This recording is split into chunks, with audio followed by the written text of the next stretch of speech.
नमस्कार, मैं हूं विजय विद्रोही। कहा जाता है कि हम हिंदुस्तानियों के खून में ही राजनीति है। अब जब खून में ही राजनीति है तो फिर कोरोना काल ही क्यों ना हो, ऐसे में राजनेता राजनीति क्यों ना करे। बस एक दूसरी कहावत भी है, डायन भी 7 घर छोड़ देती है। तो कोरोना काल में क्या राजनेताओं को राजनीति छोड़ देनी चाहिए? क्या ऐसा हो रहा है? क्या टोपी ट्रांसफर पॉलिटिक्स खेली जा रही है? क्या प्रधानमंत्री मोदी मुख्यमंत्रियों पर कोरोना की आड़ में हावी होने की कोशिश कर रहे हैं? क्या मुख्यमंत्री हर बात के लिए केंद्र सरकार यानी मोदी सरकार के पाले में गेंद डालकर खुद को जिम्मेदारियों से मुक्त कर रहे हैं?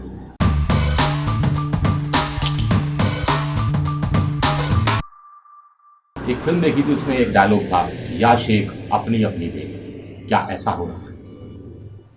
पहले बात करते हैं प्रधानमंत्री मोदी की। 24 मार्च को अचानक ताबड़तोड़ अंदाज में लॉकडाउन का फैसला किया गया, जिसकी पूरी दुनिया भर में तारीफ हुई। WHO तक ने तारीफ की। तब प्रधानमंत्री मोदी ने राज्य सरकारों के साथ कोई सलाह मशवरा नहीं किया था। हालांकि ये बात दूसरी है कि जब उन्होंने लॉकडाउन की घोषणा की थी तब तक 7-8 राज्य सरकारें अपनी तरफ से लॉकडाउन की घोषणा कर चुकी थी। दूसरा लॉकडाउन का वक्त आया तो प्रधानमंत्री मोदी ने वीडियो कॉन्फ्रेंस की, मुख्यमंत्रियों के साथ सलाह मशवरा किया, उनकी राय ली गई। लेकिन जब तीसरे लॉकडाउन की बारी आई तो प्रधानमंत्री मोदी नदारद थे, उनके मंत्री नदारद थे, उनके अफसर भी नदारद थे। एक प्रेस विज्ञप्ति से काम चला लिया गया। राज्य सरकारों से भी उस तरह से सलाह मशवरा नहीं हुआ जैसा कि पहले हुआ था। कुल मिलाकर केंद्र सरकार ने एक सूची जारी कर दी कि फलाने रेड जोन होंगे, फलाने ऑरेंज जोन होंगे, फलाने ग्रीन जोन होंगे। इसमें भी राज्य सरकारों से मशवरा नहीं किया गया, जैसा कि प्रधानमंत्री पर आरोप लगाया है मुख्यमंत्री पंजाब के कैप्टन अमरिंदर सिंह ने। और राज्य सरकारों पर छोड़ दिया गया कि वो अपने हिसाब से अब चीजें सुलटाएं और किस जोन में क्या करना है उस ढंग से लॉकडाउन में छूट दें। कुल मिलाकर अब मीडिया में इस तरह की खबरें आ रही हैं कि जब प्रधानमंत्री के पास वाहवाही लूटने का समय था तो उन्होंने बहुत वाहवाही लूटी।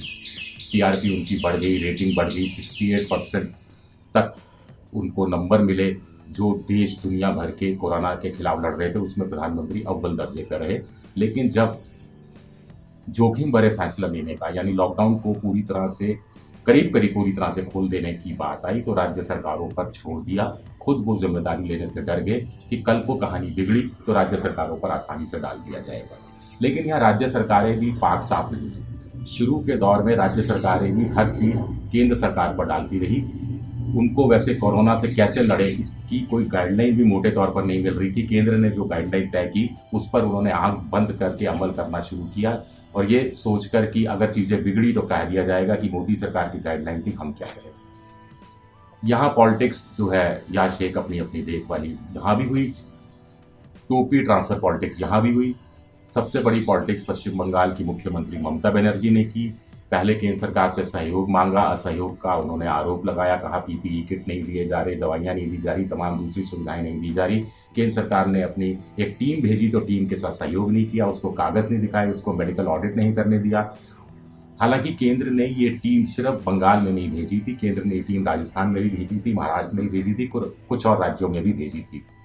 लेकिन जब ममता बनर्जी पर दबाव पड़ा, मेडिकल ऑडिट की बात आई तो मौत का आंकड़ा 15-16 से बढ़कर एक झटके में 57 पहुंच गया। अब दूसरी बात आती है मजदूरों की। पहले मोदी सरकार ने कहा कि जो मजदूर जहां है वहीं रहे, और जब 24 मार्च को अचानक घोषणा की गई थी तब भी मजदूरों को जाने का मौका नहीं दिया गया था, सिर्फ 4 घंटे की मोहलत थी। लेकिन तब कहा गया कि यह फैसला इसलिए लिया गया क्योंकि अगर मजदूरों को इधर उधर जाने की छूट दी जाती तो इसमें हफ्ता 10 दिन लग जाते, अफरा तफरी और फैलती और तब तक कोरोना का और ज्यादा विस्तार हो चुका होता। उधर राज्य सरकारों ने माइग्रेंट मजदूरों की अदला बदली का मुद्दा उठाया। राज्य सरकारों को लग रहा था कि कहाँ एक तरफ वो कोरोना से लड़े, मेडिकल स्टाफ को सुविधाएं देने की बात करें, मेडिकल स्टाफ पर जो पथराव हो रहा था उसके खिलाफ लड़ाई लड़ें, इस मोर्चे पर लड़ें, या फिर मजदूरों की बात करें। राज्य सरकारों को तब ये आसानी लग रही थी कि जो दूसरे राज्य के मजदूर हैं वो अपने अपने राज्यों में चले जाएं तो उनके रहने, खाने पीने, ठहरने का संकट या जिम्मेदारी सर के ऊपर से हट जाएगी और दूसरे राज्यों से उनके राज्यों में जो मजदूर आएंगे जिनका घर पता ठिकाना है वो अपने अपने घर चले जाएंगे और जैसे तैसे उनको कुछ ना कुछ रोजी रोटी का सहारा तो मिल ही जाएगा। कुछ मनरेगा में काम दिलवा देंगे, कुछ इधर उधर से दिलवा देंगे तो बात चल जाएगी। तो यहाँ भी एक तरह से टोपी ट्रांसफर पॉलिटिक्स का खेल हुआ। राज्य सरकारें केंद्र पर दबाव डालती रही कि वो मजदूरों को जाने नहीं दे रहे। केंद्र का ये कहना था कि अभी जाने का समय नहीं है, लेकिन इस पर भी पॉलिटिक्स होती रही। खैर, जब तय हुआ कि जाएंगे, मजदूरों की अदला बदली होगी, तब एक नए तरह से टोपी ट्रांसफर पॉलिटिक्स हुई। वो इस रूप में कि राज्य सरकारों ने कहा कि बसों में कैसे जा सकते हैं, ट्रेन भेजी जानी चाहिए। केंद्र सरकार ने 10 दिन लगा दिए ट्रेन भेजा जाए या न भेजा जाए। उसके बाद ट्रेन भेजी गई तो किराए को लेकर विवाद उठा। राज्य सरकारों ने कहा केंद्र सरकार दे, केंद्र सरकार ने कहा कि राज्य सरकारें दे। रेलवे से कहा, रेलवे ने कहा कि हम कैसे दे सकते हैं, राज्य सरकारें दे। राज्य सरकारों ने कहा रेलवे दे। यहाँ एक बड़ा पॉलिटिक्स होती रही, टोपी ट्रांसफर पॉलिटिक्स होती रही। अपनी अपनी जिम्मेदारियां से बचते रहे लोग, मुझे कम से कम ये लगता है।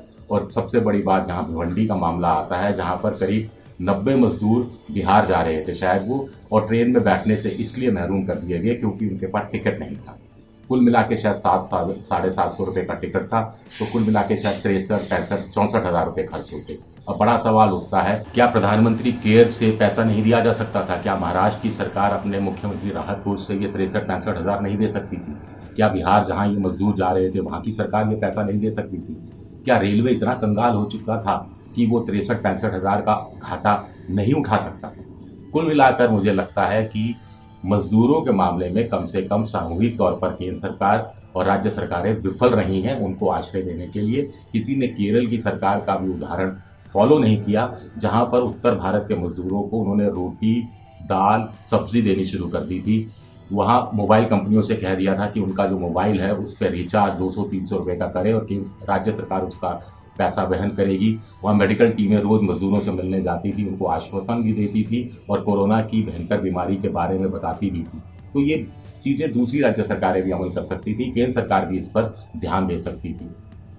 बड़ा सवाल ये भी उठ रहा है कि कांग्रेस भी आरोप लगा रही है कि जब यूहान से हवाई जहाज के जरिए, तेहरान से हवाई जहाज के जरिए, इटली से हवाई जहाज के जरिए भारतीयों को लाया जा सकता है बिना कोई किराए के, तो फिर इन मजदूरों से किराया क्यों लिया गया?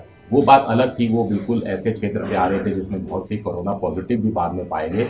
उनके लिए बहुत ज़रूरी था हिंदुस्तान लाया जाना, लेकिन मानवता के आधार पर कहीं ना कहीं मजदूरों को भी लाया जा सकता था, इसमें भी कोई शक नहीं है। अब मैं जब ये अनकट कर रहा हूँ उसी समय खबर आई है कि सोनिया गांधी, कांग्रेस की अंतरिम अध्यक्ष, उन्होंने एक खत लिखा है, केंद्र सरकार पर आरोप लगाया है, थोड़ा तंज भी कसा है रेलवे में कि 150 करोड़ आप प्रधानमंत्री केयर में दे सकते हैं, गुजरात के एक कार्यक्रम पर 100 करोड़ रुपया खर्च कर सकते हैं। आप समझ गए किस कार्यक्रम की बात हो रही है। तो आप मजदूरों के लिए पैसा किराया क्यों नहीं दे सकते? इसके बाद सोनिया गांधी का कहना है कि प्रदेश कांग्रेस कमेटियों को ये जिम्मेदारी लेनी चाहिए और किराया देना चाहिए।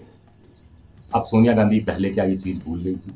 क्या भी ये नए तरीके की टोपी ट्रांसफर पॉलिटिक्स है कि केंद्र सरकार पे दबाव डालो, उधर केंद्र सरकार थोड़ी दबाव में आ जाएगी तो हम जीत गए, हमारी राजनीति जीत गई, हमारे तर्क जीत गए, ये कहकर फिर अपनी राजनीति करो।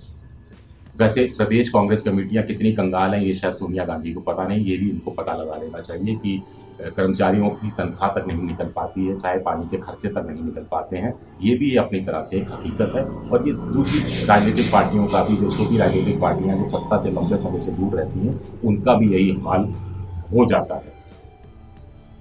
कुल मिलाकर अंत में हम ये कह सकते हैं कि कोरोना चल जाने वाला नहीं है, कोरोना के साथ रहना हमें सीखना है। जब कोरोना के साथ रहना हमें सीखना है तो पॉलिटिक्स को भी झेलना है, जो इसकी आड़ में होती रहेगी, जो टोपी ट्रांसफर पॉलिटिक्स होती रहेगी या शेख अपनी अपनी देख वाली पॉलिटिक्स होती रहेगी। आखिर कोरोना काल के बाद विधानसभाओं के भी चुनाव होने हैं, फिर आम चुनाव भी होना है, और इन चुनाव में कोरोना काल के समय कौन कैसे किस तरह निपटा, ये बड़ा चुनावी मुद्दा रहने वाला है। और इसको लेकर ऐसा लगता है कि तमाम राजनीतिक पार्टियों ने अभी से राजनीति शुरू कर दी। वैसे भी राजनेता ये देखते हैं कि कब ऐसा कौन सा कदम उठाएं जिससे उनको ज़्यादा पॉलिटिकल फ़ायदा मिल सके। तो लॉकडाउन एक झटके में ख़त्म करना पॉलिटिकल फ़ायदा दिलाने वाला था। अब राज्य सरकारों के ज़िम्मे डाल देना कि वो कैसे लॉकडाउन को फॉलो करते हैं, क्या क्या उसमें रियायतें अपनी तरफ से देते हैं, जैसे रियायतें मोटे तौर पर केंद्र सरकार ने तय की हैं, लेकिन उस पर अमल कैसा होता है ये राज्य सरकारों पर डाल देना, क्या ये भी एक पॉलिटिक्स का हिस्सा है? क्या राज्य सरकारों का, जैसा कि मैंने कहा, हर बात के लिए पहले केंद्र पर निर्भर करना और अब अपने हिसाब से अपनी चीजों को तय करने की कोशिश करना, क्या ये भी एक पॉलिटिक्स का हिस्सा है? ये अनकट मैंने अभी खत्म किया ही था कि एक नई खबर आ गई कि रेलवे 85% किराया अपनी जेब से देगा और 15% किराया ही राज्य सरकारों से लिया जाएगा माइग्रेंट मजदूरों को लेकर।